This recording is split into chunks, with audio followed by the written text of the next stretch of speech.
Hello，大家好，我是樊乔纳。今天我们来到了台中的823炮战纪念公园，然后今天我们要介绍的战车是我们现在这辆。好，今天要介绍的这辆战车是 M41华克猛犬哈。那我们先来看一下它的正面，这是它的正面。那大家有发现它的炮其实是向后面的，那等一下会跟大家讲说为什么。好，我们先来跟大家介绍一下这辆战车。这辆战车是 M41华克猛犬，是美国发展以取代 M24霞飞战车的一种轻型战车。那霞飞我们之前介绍过了哈，那这边就不多做介绍。那华克猛犬能承载的人数有4人。那它的主武器是一门 M32型76公里战车炮。那它的引擎是水平对卧6缸引擎，500匹马力。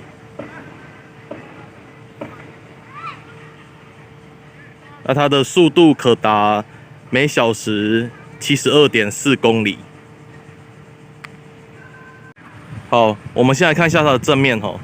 它的正面这边有台湾的太阳标志，那这边是头灯，旁边是它的护杆吧。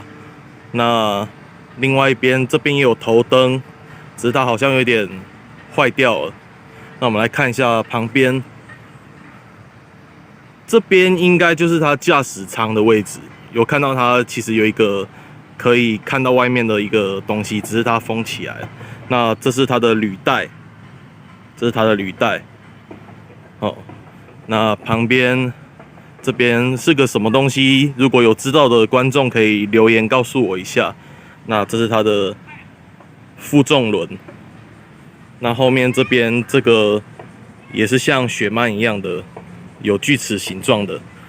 那刚刚有说到为什么它的炮是朝向后面的，是因为它的固定炮的这个固定杆在后面，所以它的战车的炮是固定在后面，是往后的。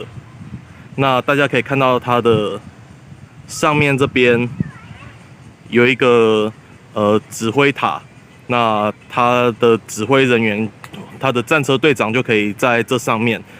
上面可能会装个什么机枪啊，有的没的。那这是它后面的位置，后面可能就是它引擎的位置了。那这边可以看到它的后面的车灯，那这边有一个可以脱掉的。那这边有一些东西，我不知道这是什么啦，这蛮酷的。那这边也是它的车灯，那这应该就是它引擎的排气管了吧？我在猜应该是。那它旁边这边也有一些可以放挂载的东西，然后后面这边有个空间是延伸出来的。好，今天很高兴跟大家介绍这辆 M41华克猛犬战车。那如果你是军事迷，或者是你有喜欢的战车，都欢迎在底下留言。那今天的介绍就到这边，谢谢大家，我是樊乔纳。